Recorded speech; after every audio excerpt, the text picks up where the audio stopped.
and that most of you are rebellious sinners. Surah Al-Ma'idah, the 5th surah, ayah 59. So Allah subhanahu wa ta'ala said most are rebelling sinners.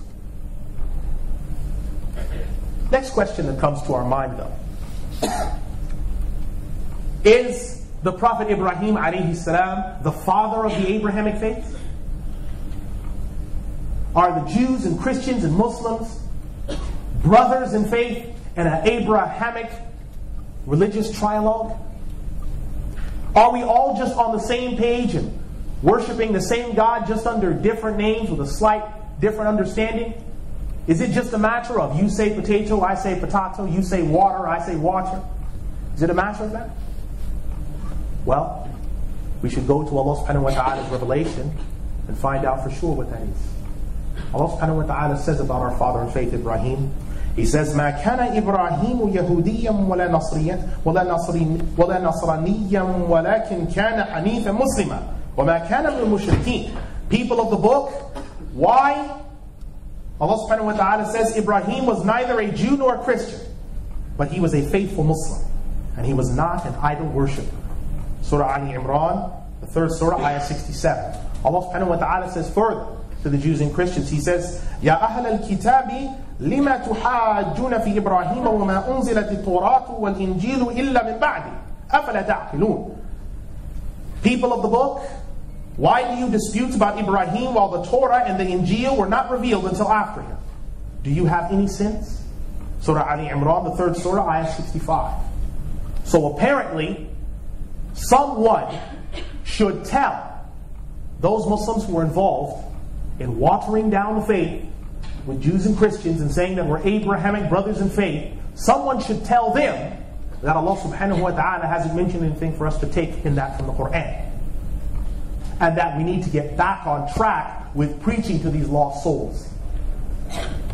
Allah subhanahu wa ta'ala has also shown us what He has to say about the faith of the Jewish people.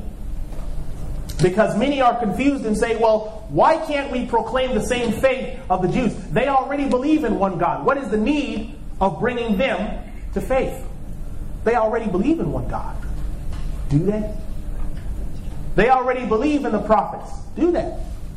And they already believe in the first part of the Shahada. Could they? We want to go to the revelation and to know for sure about this. Allah subhanahu wa ta'ala says, لُعِنَ الَّذِينَ كَفَرُوا مِنْ بَنِي إِسْرَائِيلَ عَلَى لِسَانِ دَاوُودَ وَعِيسَى بْنَ مَرْيَمَ ذَلِكَ بِمَا عَصُوا وَكَانُوا يَعْتَدُونَ. Those who disbelieve from the children of Israel were cursed on the tongue of Dawood and Isa ibn Maryam. This is because they disobeyed and they transgressed. Surah Al-Ma'idah, the 5th surah, ayah 78. So here we have the children of Israel being cursed on the tongues of their very prophets. That does not sound like a brother in the trialogue of Abrahamic faith. That sounds like a serious problem with disobedience theologically. That's what it sounds like. Allah subhanahu wa ta'ala says further about the faith of the Jews. And I want us to pay careful attention to this ayah, because it's one that is often overlooked or misquoted.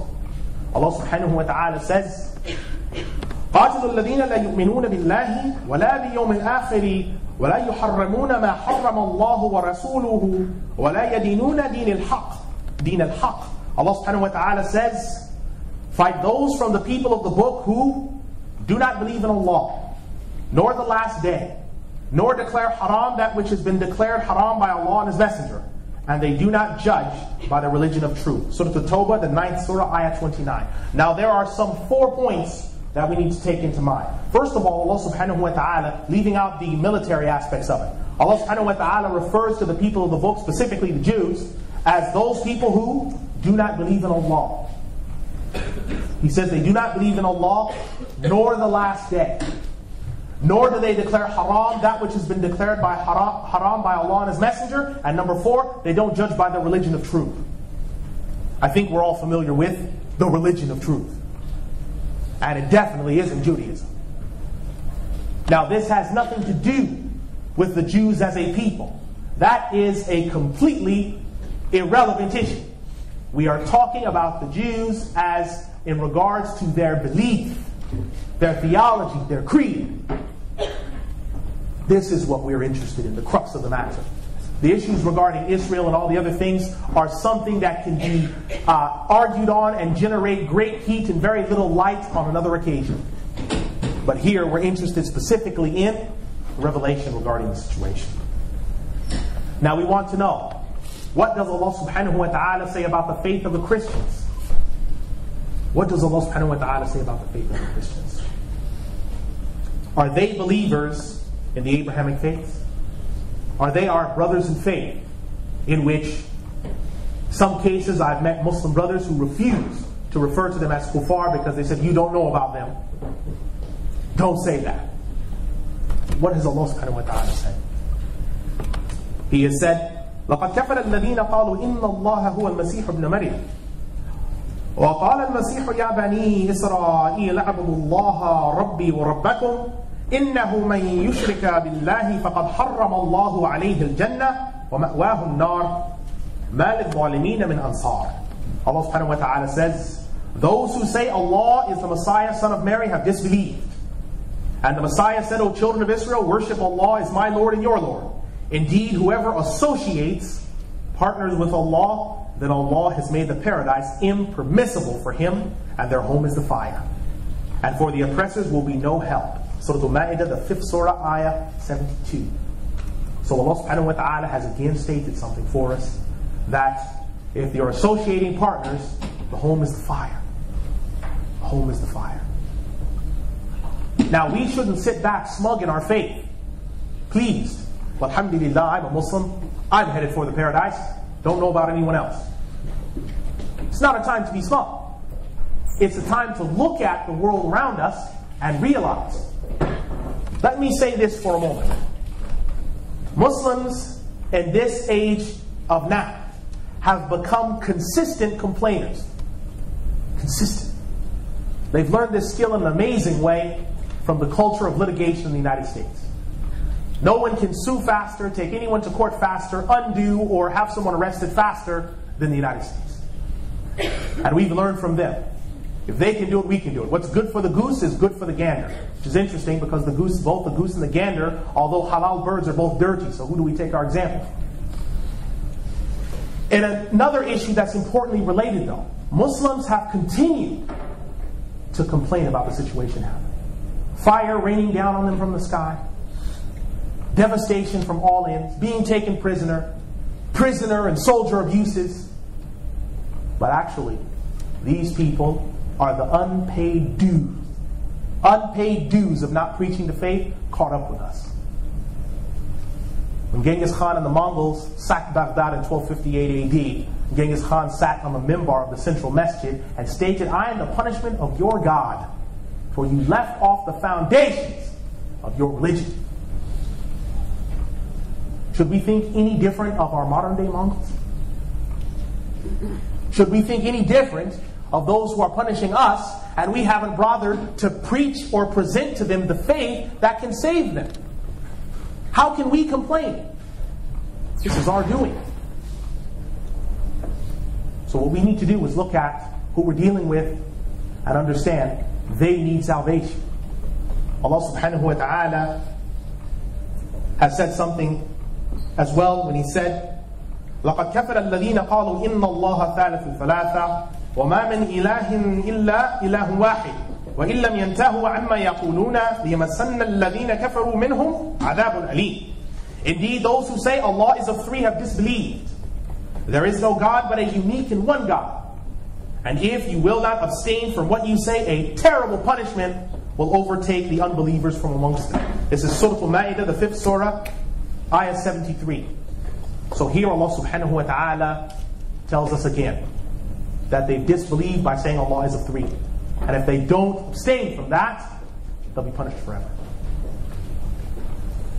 Now we want to ask, again, do we have a common covenant with those who are of different religions? Specifically Jews and Christians, because of the environment and society and culture that we're in, do we have a common link, a common covenant?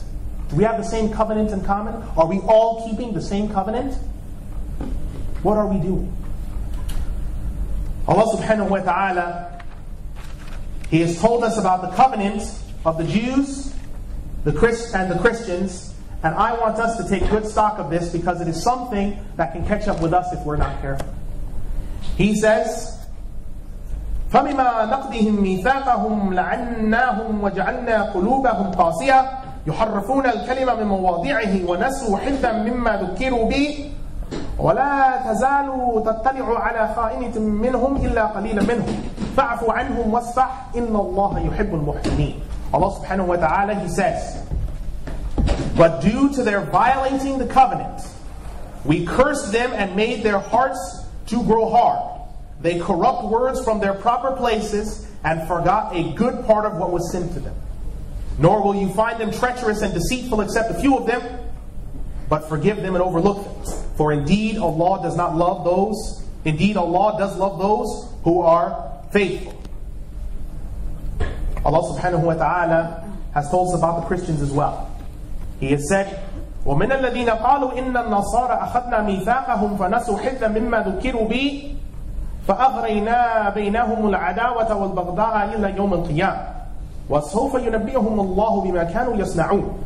Allah subhanahu wa ta'ala says, and from those who said we are Christians, we took their covenant, but they forgot much of what was given to them, and indeed there will appear between them enmity and hatred until the day of resurrection. And indeed Allah will inform them of what they used to do. Surah Al-Ma'idah, the 5th surah, ayat 13 through 14. Now some of these passages are sort of a sword in our heart. Why didn't someone tell us these before? So we could preach to the people and tell them the truth. We can be nice to people, we can be their friends. I'm not saying that there's any harm in that. But I'm saying that at one point a real friend, if they're worth your friendship, are going to tell you when you're going wrong. And this is not what we've done. Allah subhanahu wa ta'ala says this verse, which is sometimes quoted as an evidence for watering down the faith, but it is actually an evidence for preaching the faith. Allah subhanahu wa ta'ala, He says, قُلْ يَا أَهْلِ الْكِتَابِ تَعَالَوْا إِلَى الْكَلِمَةٍ سُوءٍ بَيْنَنَا وَبَيْنَكُمْ إِلَّا نَعْبُدَ إِلَّا اللَّهِ. Allah subhanahu wa ta'ala says, O people of the book, come to a word that is common between you and us, that we worship none but Allah.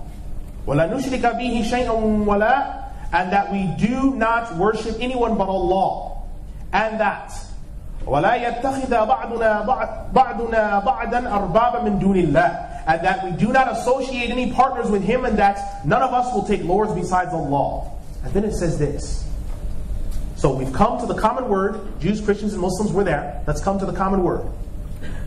Then if they turn away, فَإِن تَوَلَّوْا فَقُولُوا اشْهَدُوا بِأَنَّا مُسْلِمُونَ. And if they turn away, then say, indeed, bear witness that we are Muslims. Surah Ali Imran, the 3rd surah, ayah 64.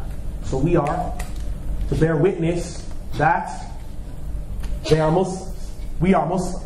We are to bear witness. So first we come together, the common word between us. Then once we have that common word, then we are to say, what do you say about that common word? If they turn away from the common word between us, then we say that we're Muslims. That is the common word. Now we want to actually look at some difficulties that exist. The first difficulty is there are sometimes some doubts that are raised in regards to preaching the faith. There are some doubts raised. Because some will say, don't be intolerant, don't be smug, and don't be arrogant. And that's exactly what we don't want to be. But at the same time, we have a responsibility to discharge. Allah subhanahu wa ta'ala has said, لا إكراه في الدين قد تبين الرشد من الغي. There is no compulsion in deen. Truth stands clear from error. Surah Al-Baqarah, the 2nd surah, ayah 256. That is correct.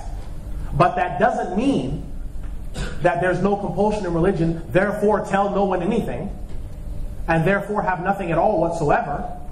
It's saying that people cannot be forced. But we cannot say and get to the point of saying there's no compulsion in the religion, the truth stands clear from error, and we never present the truth. That's the problem, you see.